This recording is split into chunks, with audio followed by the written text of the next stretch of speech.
एक बार की बात है। कोलकाता के एक पुराने और जर्जर हो चुके मोहल्ले में एक घर था जिसे मौत का घर कहा जाता था। इस घर के बारे में लोगों की अलग अलग कहानियां थीं। कुछ का कहना था कि यहां रात को अजीब अजीब आवाजें आती थीं, तो कुछ का कहना था कि रात के अंधेरे में किसी महिला की चीखें सुनाई देती थीं। किसी समय में यह घर एक समृद्ध परिवार का था, लेकिन अचानक एक दिन उस परिवार के सभी सदस्य गायब हो गए थे। पुलिस और स्थानीय लोग कुछ भी नहीं ढूंढ पाए। इसके बाद इस घर में कोई नहीं आया। धीरे धीरे घर की हालत खस्ता हो गई और इसके आसपास के लोग भी डर डर कर रहने लगे। एक दिन एक साहसी युवक समीर, जो डर से परे था, इस घर में रात बिताने का फैसला करता है। उसने सोचा, अगर ये सब सिर्फ अफवाहें हैं तो मैं इनका सच सामने लाऊंगा। रात के समय समीर घर में दाखिल हुआ। जैसे ही उसने पहली मंजिल पर कदम रखा, एक ठंडी हवा ने उसका स्वागत किया। कमरे की दीवारों पर उकेरे गए अजीब से चिन्ह और बिखरे हुए पुराने सामान ने उसकी हिम्मत तोड़ दी, लेकिन वह आगे बढ़ता गया। तभी अचानक एक कमरे के अंदर से एक अजीब सी आवाज आई, मुझे छोड़ दो, मुझे मुक्त करो। समीर ने डरते हुए उस कमरे की तरफ कदम बढ़ाए।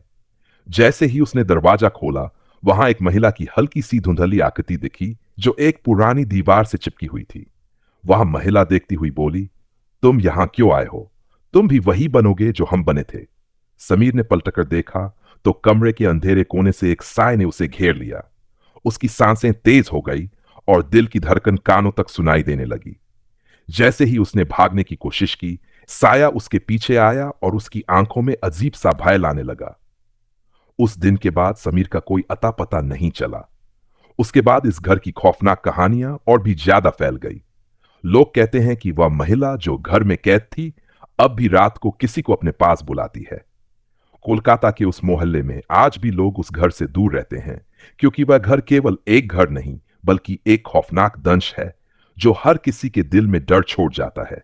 समीर की गायब होने के बाद उस घर के आसपास के लोग और भी अधिक डरने लगे। मोहल्ले में अब कोई भी उस रास्ते से नहीं गुजरता था, खासकर रात के वक्त।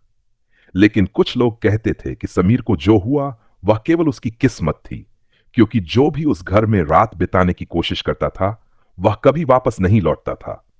धीरे धीरे घर के बारे में अफवाहें फैलने लगीं कि वहां एक अज्ञात आत्मा बसी हुई है जो हर किसी को अपनी गिरफ्त में ले लेती है।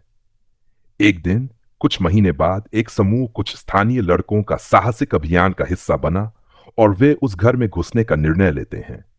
उनमें से एक था सौरभ, जो हमेशा से डरावनी कहानियों को नकारता था और किसी भी चुनौती को स्वीकार करने में नहीं डरता था। सौरभ ने अपने दोस्तों को उत्साहित किया और सबने मिलकर उस घर में रात बिताने का निर्णय लिया। रात के वक्त सौरभ और उसके दोस्तों ने घर में प्रवेश किया। शुरू में सब कुछ सामान्य था। दीवारों पर जाले और कमरे में बिखरे पुराने सामान के अलावा और कुछ नहीं दिख रहा था।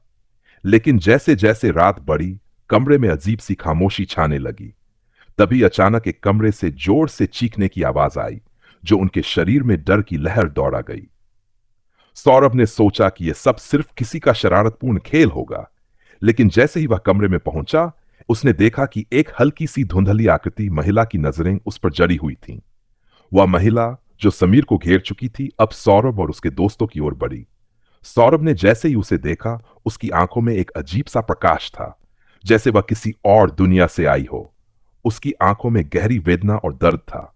वह महिला बोली, तुम मुझे छोड़ दो, तुम्हारी आत्मा अब मेरी होगी। सौरभ का दिल बैठ गया। उसने भागने की कोशिश की, लेकिन जैसे ही वह मुड़ा, उसे लगा जैसे कोई अदृश्य ताकत उसे पकड़ रही हो।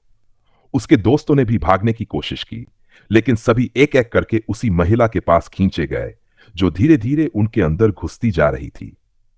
अगली सुबह मोहल्ले वाले घर के पास पहुंचे और देखा कि चारों दोस्त घर के बाहर बेहोश पड़े हुए थे। उनके चेहरे पर एक अजीब सा डर था, जैसे उन्होंने कुछ ऐसा देखा हो जो किसी इंसान का नहीं था। जब वे होश में आए तो उनके पास कुछ भी याद नहीं था, सिवाय उस महिला की सर्द आंखों और आवाज के। उस दिन के बाद घर को पूरी तरह से छोड़ दिया गया और फिर कभी कोई उस घर में दाखिल नहीं हुआ। मोहल्ले वाले कहते हैं कि उस दिन के बाद वह महिला फिर से उस घर में लौट आई है और अब हर किसी को अपनी पकड़ में लेने की ताकत पा चुकी है। लोग मानते हैं कि वह आत्मा अब घर के अंदर ही नहीं, बल्कि पूरे मोहल्ले में किसी भी शख्स को अपनी तरफ खींच सकती है।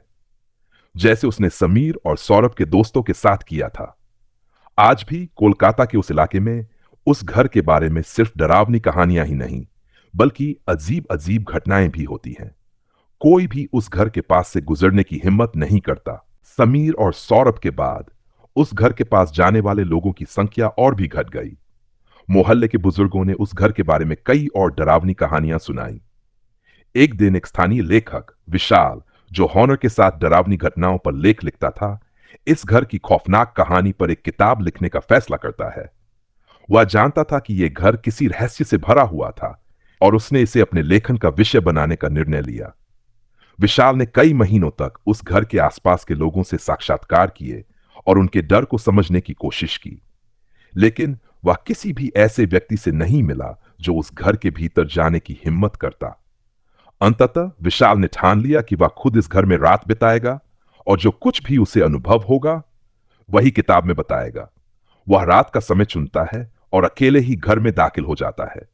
पहले तो घर का माहौल बिल्कुल शांत था, लेकिन जैसे ही वह भीतर घुसा, अचानक वह ठंडी हवा और अजीब गंध महसूस करता है। कमरे के अंदर अंधेरा था और दीवारों पर खून के धब्बे जैसे निशान दिखाई दे रहे थे। विशाल ने किसी तरह अपने डर को काबू किया और एक कमरे में बैठकर नोट्स बनाना शुरू किया। लेकिन जैसे जैसे रात बढ़ी, विशाल ने महसूस किया कि वह अकेला नहीं है।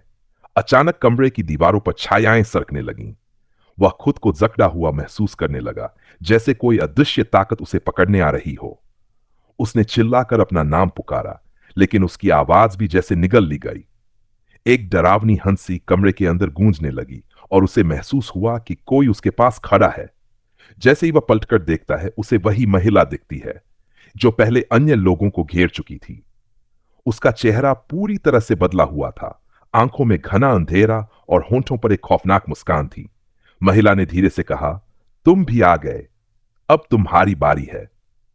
विशाल ने अपने पूरे शरीर को झटका दिया और किसी तरह कमरे से बाहर भागा, लेकिन वह महसूस करता गया कि वह किसी जाल में फंसा हुआ है। जैसे ही उसने बाहर का दरवाजा खोला, एक घना अंधेरा उसे बाहर नहीं जाने दे रहा था। वह घबराया हुआ और चीखता हुआ घर से बाहर भागा, लेकिन जब उसने पीछे मुड़कर देखा तो वह महिला अभी भी घर की खिड़की से उसे देख रही थी। उसकी आंखों में अब कोई रहम नहीं था, सिर्फ एक कड़वी मुस्कान थी। विशाल किसी तरह उस रात के बाद घर से बाहर निकलने में सफल रहा, लेकिन उसकी हालत बहुत खराब थी। उसकी आंखों में वह खौफनाक दृश्य अब भी ताजा था। उसने अपनी किताब को अधूरा छोड़ दिया और वह घर को लेकर कोई और शब्द नहीं कह सका। जब उसने ये कहानी अपने दोस्तों को सुनाई तो वे डर गए और किसी ने भी उस घर के पास जाने की हिम्मत नहीं दिखाई। उस दिन के बाद विशाल ने कभी उस घर का नाम तक नहीं लिया और न ही वह कभी उस मोहल्ले में लौटा। स्थानीय लोग कहते हैं कि वह महिला अब किसी और को अपनी गिरफ्त में लेने के लिए खोज रही है। बंगाल के कोलकाता शहर के उस पुराने मोहल्ले में आज भी उस घर की खौफनाक कहानी गूंजती है। कहते हैं कि वह घर अब भी अपनी भयावहता के साथ खड़ा है और हर रात किसी नई आत्मा को अपने अंदर समाहित कर लेता है। जो भी उस रास्ते से गुजरता है, वह बिना किसी सवाल के खुद को उस रहस्यमय घर से दूर रखने की कोशिश करता है। आज भी उस घर की दीवारों में कोई आवाज सुनाई देती है और लोग कहते हैं कि वह आवाज किसी और की नहीं, बल्कि उस महिला की होती है, जो अब भी अपनी प्यास बुझाने के लिए किसी नए शिकार की तलाश में है।